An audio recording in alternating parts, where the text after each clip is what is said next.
And we are back one more time for more Horror Guys. Hi again, it's Kevin. And Brian. And we're going to talk about some horror movies. What do we got this week? Well, we have some mostly new things, some brand new things. The Dangerous Game. No, not The Dangerous Game. It's just Dangerous Game. Legacy Murders. And The Sleep Experiment. And The Bridge of Doomed, all from this year. And we got She Will, which was one from last year. The Sleep Experiment? I'm experimenting. You're experimenting. All right, yeah, all of these are Hope 2022. your sleep goes better than theirs did in that movie. As long as there is sleep, it will go better. Yeah. Okay, as always, the show is brought to you by HorrorGuys.com/books. Or, something new this week, try HorrorGuysShop.com. Something new. Uh-huh. Just the Horror Guys books. And, of course, Horror Guys... We should make some T-shirts and mugs and wall calendars and, We had those things once. Yeah, anyway. A Men of Horror Guys wall calendar for 2023. With nothing but shirtless horror guys on it? Don't you think that would be a great idea? We'd sell one. Okay, yeah, anyway, and we've also got Horror Bulletin Monthly. The 14th issue just came out in paperback and ebook. Halloween-y. It's got all our Halloween stuff in it. Yeah, you pick up the paperback over at Amazon or pick up the ebook at all the usual places, including HorrorGuysShop.com. All right. All right, and speaking of Horror Bulletin, our weekly newsletter has all the stuff we're about to talk about in it, plus a couple of bonus films. What are the bonuses this week? That was VHS 2 from 2013. Not VHS 99 or Rewind or Viral or just plain old number 2. Still got that retro vibe to it because it's VHS. Yeah, they're all like that. And a brand new one called Blood Red Ox, which was a mighty strange film. Less said the better on that one. Brian really didn't like that one. I really didn't like that one. I was more understanding of it, and yeah. But it was almost too weird. At the end, I understood it all, but you should read it for yourself or see it for yourself and see what you think. Yeah, it's okay. Yeah, read the review, horrorbulletin.com. It's right there. You can go read it. Okay, and then don't. I think a lot of people would enjoy it. All right. Hey, something new this week. We go back in time. We've been doing this a long time now. The Wayback Machine. 3 years ago this week, we had episode 45. What did we talk about in episode 45? We had The She-Wolf of London. It was a black and white one from 1946. Universal, starring June Lockhart as a she-werewolf. Well, or was she? Or was she? Yeah. They were kind of gaslighting her, and there was some uncertainty whether she actually was or maybe being she is, set up. Maybe she isn't. Yeah. It was an interesting one. We also watched The Shadow of the Cat from 1961. Never cross a house cat. No, they hold a grudge. Mm-hmm. Yeah, this was one where the cat's mistress gets murdered, and the cat witnesses it, and the cat actually gets revenge on these people. On a whole bunch of people. Yeah. We watched 2009's Grotesque, basically Japanese torture porn. Yes, it was. And it was grotesque. I thought it was pretty good at the time. Oh, yeah, I think it was good. One of the better done torture porn movies. Mm-hmm. And lastly, we watched The Ghost in the Graveyard, a supernatural thriller from 2019. It was new at the time. Mm-hmm. We both like that. I wonder how it's done since then. Because it was kind of indie. It's older now. Yeah, true. Yeah. Yeah, anyway, there's a link to that old episode in the show notes. If you want to go back and listen to episode 45, you can click on the link. Or, of course, all 196 episodes are available if you go to HorrorGuysPodcast.com. Are you sensing a theme this week? I am sensing Somebody sprung for some new domains. Somebody's done some work here. HorrorGuysPodcast.com. Yeah. Or, of course, you can go to Horror Guys and find links to all these places. All right, so what is our first movie this week? Dangerous Game, The Legacy Murders from 2022, a brand new one. And I gotta say, I wasn't real impressed with the trailer for this, and it made it look almost like a comedy. Mm-hmm. And there was some humor in it, but it's not a comedy. Well, and it has that aspect because it's a little bit of Clue. And Clue was very comedic. Also based on a board game. And I thought that came across a little bit in the trailer. I was thinking, oh, they're doing Clue again, sort of. No. No, this is a lot more grim. It's kind of like if Clue was serious and had a bit of Saw thrown into it. Directed by Sean McNamara, written by Brian Bucalato, stars Jonathan Rhys-Meyers, Will Sasso, John Voight, and Laura Manel. Hour and 36 minutes. John Voight? John in a Voight. horror movie? He's 82 now. I thought he was 86. Oh, was he? I thought he was really old. 80s. Okay. Yeah.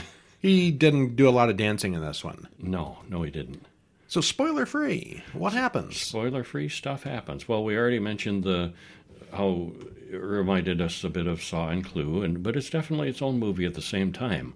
And the horror guys, we really enjoyed it. It's got excellent effects and acting, with an especially noteworthy performance by John Voight. And the house is really cool, too. Usually when someone gets that old, you don't expect much from them, but he does really well here. Yeah. And we have a statement because this is an early release, a fresh release. Oh, before we go any further, we've still got a copy or two of this left to give away. Yes, they were nice enough to provide us some review copies that we would love to give to you. Send us an email at horrorguys.com. That hasn't changed. And just say, I want a free copy of The Dangerous Game, Legacy Murders. And we'll send you one. Yeah. Only got a couple left, though. The official statement, John Voight and Jonathan Rhys-Meyers star in the nail-bitingly suspenseful thriller Dangerous Game, now streaming on Redbox. A family reunion at a remote mansion takes a lethal turn when they are trapped inside and forced to play a deadly survival game, and only one will make it out alive. Stream Dangerous Game instantly on Redbox On Demand today, rated R, from Paramount Pictures. Yeah. Definitely rated R. Like it says, you can get this on Redbox, or if you email us, we'll send you a free code for Redbox. Get that movie for free. You betcha. All right. Well, let's see what happens here. So we're not going to super spoil it because because it's a mystery. It's a game. And we'll tell you some of the beginning, but we're not. If you want to read the whole spoilery thing, go to Horror Guys and read that there. But let's do the short version here. Yeah. A woman screams in a room full of photos. "Welcome to Murder Castle," says a distorted voice. Gas pours in through a vent, and she dies. Credits roll. Well, that was abrupt. Yeah. The extended family all converges at Grandpa's house by boat and aircraft to celebrate his birthday. It's a huge Gothic house that was custom built by the old-timer on a private island. Grandpa Ellison is in a wheelchair, assisted by his butler, Burnham. Son Alec is the first to arrive. Granddaughter Livy falls in love with the Gothic house. 3 giant guard dogs scare grandson Cameron and his girlfriend Tara. Kyle and Joy arrive by helicopter, and Sister Virginia is going to skip this reunion. Kyle and Old Man Ellison clearly don't get along. You gotta wonder why he'd even come to the party with this kind of attitude. Yeah. Well, it's all going really well until the kitten ends up in the garbage disposal. Ew. We never really do find out how that happens. Ellison laments the accident that left him in a wheelchair. He advises them all to learn your history. Kyle is a jerk, and he doesn't get along with any of the others. They find one more big gift. It's a board game. It says right on the box, Dangerous Game, The Legacy Murders. Let's play. Yeah, it's getting late, and everyone gets ready for bed. Joy leaves for the weekend. They really never get around to playing the game. Suddenly, in the middle of the night, an alarm goes off. All the windows close and lock. It's a regular security lockdown. Burnham the butler seems to have vanished, but the Dangerous Game is all set up and ready to play. Uh-oh. Alec finds a sign on the door to the Smart House's control room, warning him not to go inside. He goes inside, and an explosion throws him across the room and blows one of his heels off. That's a painful-looking injury. Ow. Yeah. Well, they have to stop the bleeding and don't have any medical supplies. They also can't call for help because there's no working phones. Tara is a veterinary nurse, so she grabs a hot iron and cauterizes Alex's leg. Ow. That looks more painful than the explosion. Kyle blames Ellison for all of this, and Ellison blames faulty wiring. Not my fault, it's the wiring. Yeah. Well, he blamed that on the kitten, too, in the garbage disposal. And maybe there really was. Burnham and Victoria are immediately mentioned as additional suspects. The voice announces that the game is afoot. Best of luck. There are consequences to not playing the game. And we'll stop there. Yeah, we should. And people die painfully. Mm-hmm. Yeah, it's really good. We both liked it. Yeah, excellent. All right, well, And I looked up. John Voight was 82 here. He's 83 now. Okay, 80. Yeah. All right. Yeah. I've never been much of a John Voight fan, but he's a hoot in this. He is. That's actually something he says. The story develops quickly and is really entertaining. The game all makes sense, the backstory all makes sense, and the characters are interesting. The acting is all good all around, and we had a lot of fun trying to figure out exactly what was happening. It's not so much as a whodunit as much as why done it and all this other stuff, so yeah, it's a mystery. Yes. That said, a lot of the plot is a little too intricate to be realistically. How would the people behind all this, who we're not going to spoil, know how to prepare some of these parts of the game? Yeah, it does seem It's mighty specific. convenient and mighty specific sometimes. It's as if the person who made the game knew how each of these people would die. Some of them they would know, but some they wouldn't. Mm-hmm. There's no way. Oh well. Anyway, we can't talk about this much more than that, but we did like it. Yes, we did. Yes, we did. And this is the point where we have to stop and you do an Evany ad or something? Like all the games. The King's and Return, all yes. Yeah, oh man, I'm so sick of seeing those commercials on every little game that you try to play. Yeah, if you play any online gaming, you'll probably see an ad for Evany. Treasure. They really saturate with. They have a big advertising budget. I don't even know why I'm thinking of this stuff. All right, what's our next movie? Sort of an indie kind of film. Bridge of the Doomed. Not damned. Not damned. Doomed. Another brand new one from 2022, which was directed by Michael Sue, written by Adrian Milnes, stars Michael Pare. I think it's Pare. Robert Lasardo and Sarah French. Nice. And there's a trailer in the show notes. Spoiler free. A group of soldiers is ordered to hold a bridge during a zombie outbreak, but what lives underneath the bridge proves to be even more deadly. Could it be a troll? It takes a while to get going, but it does, and it's really good. It's a horrifyingly realistic situation of what it might be like for a decimated military trying to hold the line and keep things from getting worse. And this was just released actually yesterday, so chances are almost no one has seen it, so we should keep the spoilers at a minimum on this one too. Definitely should, yes. Actually, this might be a very short episode with all the movies being brand new. Yep. All right, well, what happens? Well, soldiers hear something in the darkness. Is it a rabbit? No, it's zombies. That escalated quickly. Well, we know it's a zombie movie right off the bat, yeah. They're on the poster. That gives it away, too. Well, they soon overrun the base, but there are some survivors.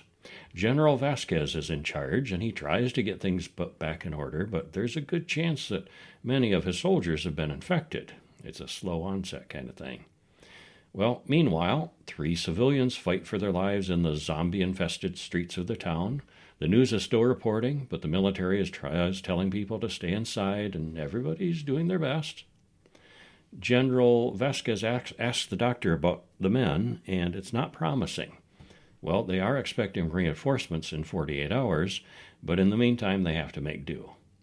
So a small group is sent to hold a bridge, the Bridge of the Doomed, to cut off the zombies, and they are to blow it up as a last resort, if they have to, really cut it off, but they'd rather not. The lieutenant orders the bridge to be wired up and prepared for demolition.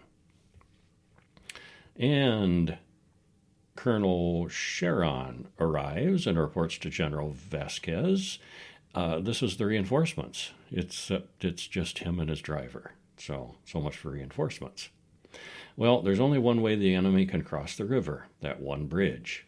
So they find a group of civilian survivors in the woods, but they don't want the soldiers' help. And by the time the soldiers return, the bridge is ready to explode on the general's command.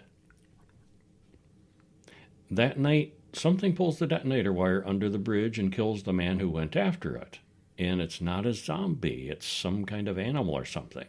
Well, The animal comes back later for the dead man's body, and the lieutenant is killed, and Sergeant Hernandez takes over the unit. Yeah, so the boss is dead, and now the junior person has to take in charge and stop the zombies from crossing this bridge, or it's the end of humanity as we know it.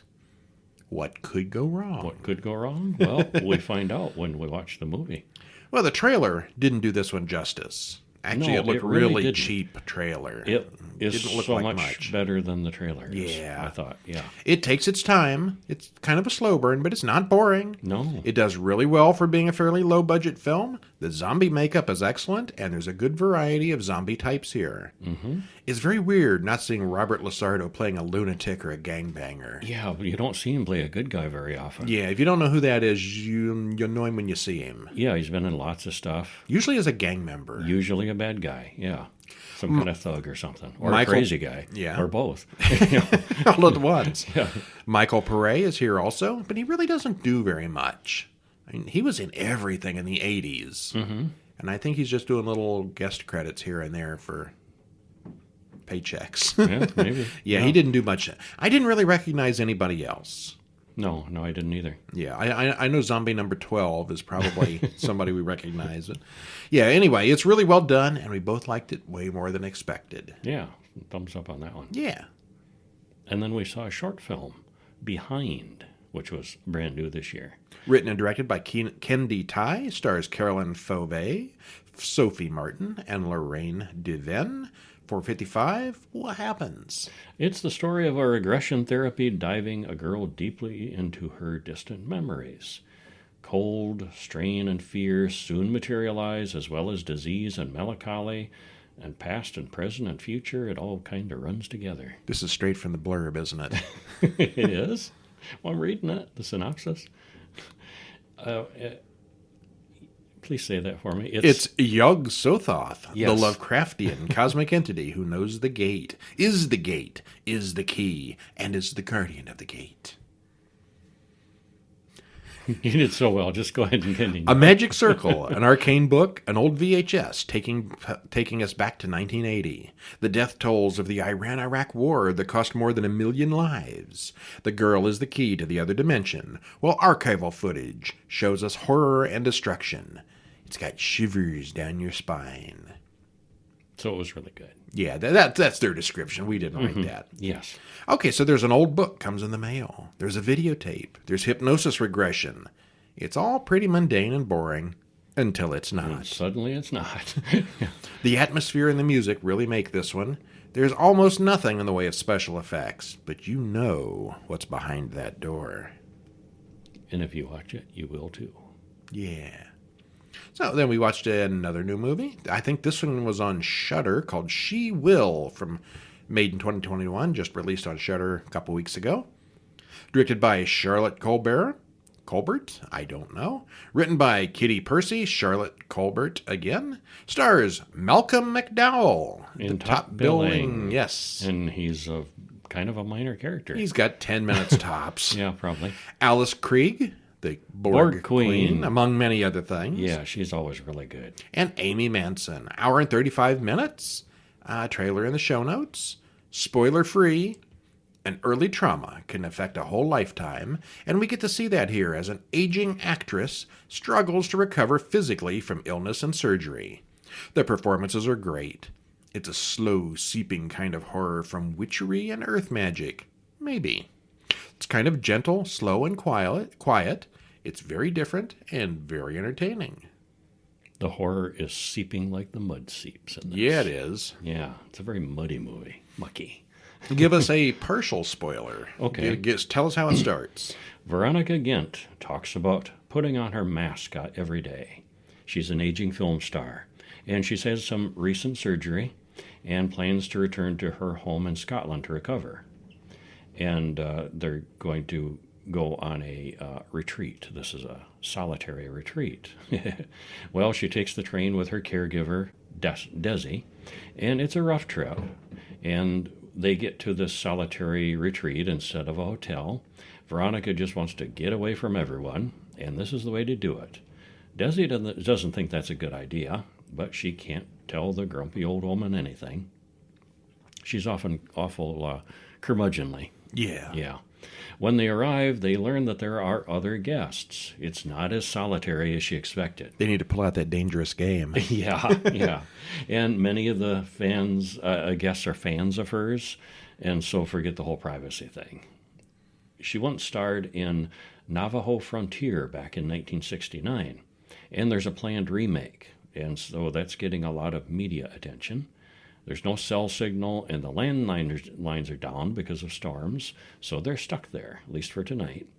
And they're offered a small cabin on the grounds to get away from the crowded main house. Yeah, they were supposed to rent this giant, huge mansion all just for her, and turns out there's a party going on. Yeah, not what she wanted, yeah. Well, Mr. Tirador is an artist, and he runs some kind of weird performance art ritual thing. It's a once-in-a-100-year storm, and they are expecting some bad effects from the weather. On the way across the moors, their guide Lois tells about how many of the locals died here in the last burning. Burning? Yeah, they burned some witches a long time ago. Well, Veronica takes a bath. Something weird seeps into the tub from the spigot. She gets a vision about Hathburn, the man she worked with on the Navajo film. Late at night, she watches the peat from the bog gush around her feet, and she has another vision of witches and burning. In the morning, she wakes up and everything's normal. Do we want to spoil more? A little more. Well, Desi wakes up, and the peat from outside has oozed into the living room. And the storm is over at this point, but it's all mucky and flooded. Flood of mud. Yeah, they really can't get away from, they're cut off, but they're okay, and it's not actively storming. Well, Desi steps right into it. Inside, it's seeping in the living room floor. Yeah, coming in, yeah. Veronica doesn't want to do any of the stupid group activities, but Desi talks her into taking the painting class. Tirador suggests to not draw the landscape. Let the landscape draw you. Oh, he's not pretentious at all. Oh, yeah. He says that 100 years ago, this remote location was all industrial, and the earth was thought to have healing properties from the high number of women who were burned to ash in the area and decomposed here. Well, there's definitely something going on with the dirt. Yeah. Muck magic. You're going to have to watch it and find out what. Mm-hmm. Well, we're told early on that there's something in the water. Well, actually, there's something in the peat. Yes, there definitely is. Yeah. Alice Krieg and Coda Aberhart are both very good here. Malcolm McDowell still gets top billing, but he's barely in it, with maybe 5 minutes of screen time. He plays the director from 1969. Mm-hmm. It unfolds slowly, but the atmosphere is so good you don't really notice. The music is really good, kind of epic, but still a little witchy sounding. The supernatural, or witchcraft, or magic mud, or whatever it is all very subtle for the most part, and it's really well done. Yeah, it is. Like how that one wraps up. Yeah, there's no giant slasher monsters in this one, but it's definitely good. Yeah, it was. Well, then that brings us down to The Sleep Experiment from 2022, written and directed by John Farrelly, stars Gwyn McIlveen, Barry John Kinsella, and Sam McGovern. I believe this was entirely Irish, wasn't it? Were they Scottish? Ooh. Oh my gosh, it's been a while, and I knew they all had an accent. I don't remember which. Oh, I'm not sure which it was. Since all the names start with McSomething or other, I'm going to say Scottish. The Sleep Experiment. There's a Google for that. Well, spoiler free. Just think how much you could get accomplished if you didn't need to sleep. Sounds great, doesn't it? It does. You'd get all kinds of stuff done. Well, this unfolds, showing that maybe it's not such a good thing at all. It is a good film, though, other than a music soundtrack that was a little overbearing at times. It's interesting watching things fall apart more and more. It is Irish. Okay. Alrighty. You'd like me to tell about it, wouldn't you? Yeah, well, okay. Tell us some of it. Well, what's the setup? 1961, and a bunch of guys are on a truck with burlap sacks over their heads. They're led downstairs into the basement of the place and hosed off. They're clearly prisoners, and they are led into a room. A voice comes over the loudspeaker for them to remove their sacks.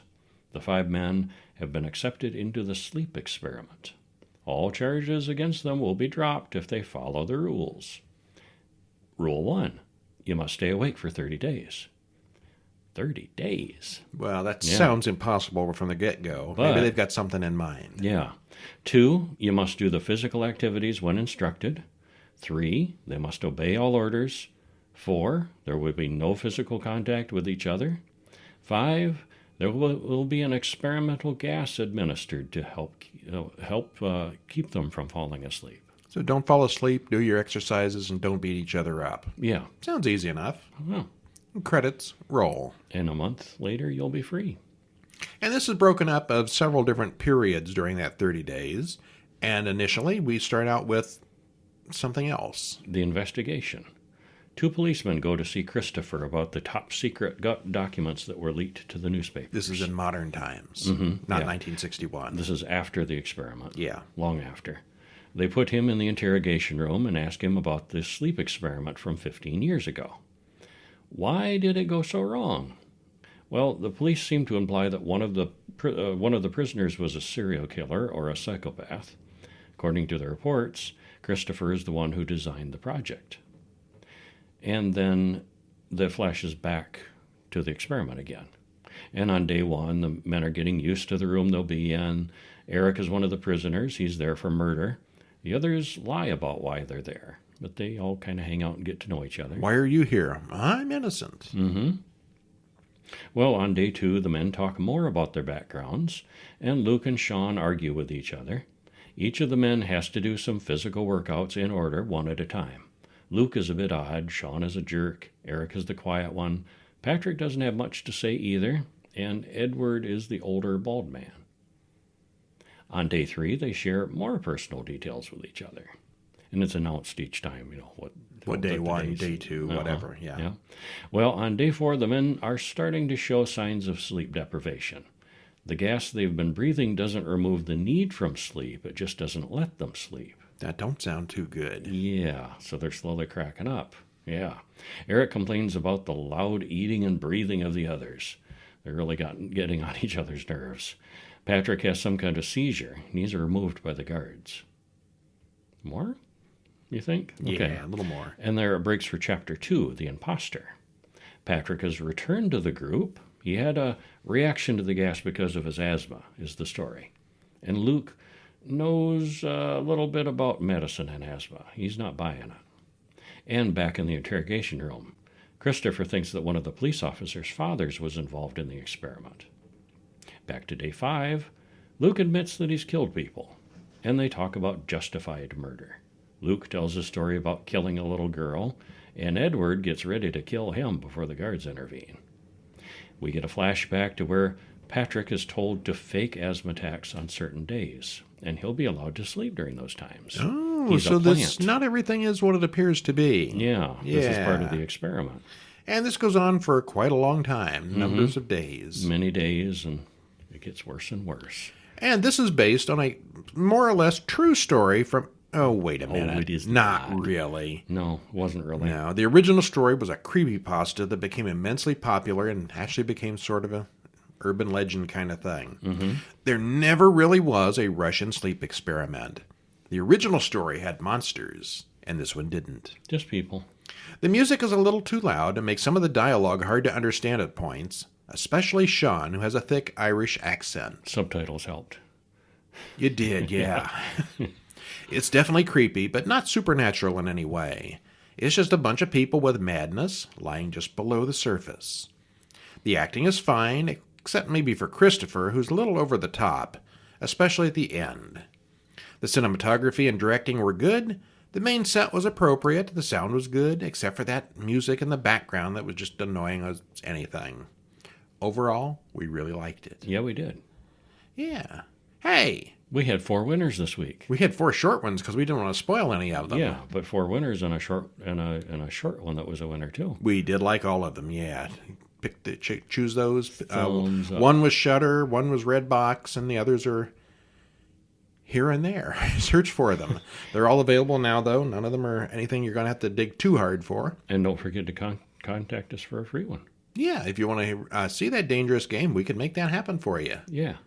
I think we got 2 left, so not a lot. Okay. All right, well, anyway, that is our show for this week. Tune in next week where we'll have 4 more movies and a short. You know what they're going to be. Oldies. No, well, sorta. Okay. Terrifier. We've got Art the All Clown. Hallows Eve, which is the first Art movie. The introduction of Art the Clown. I think an awful lot of people think Terrifier 1 was the first one. It was wasn't. not. No. Yeah.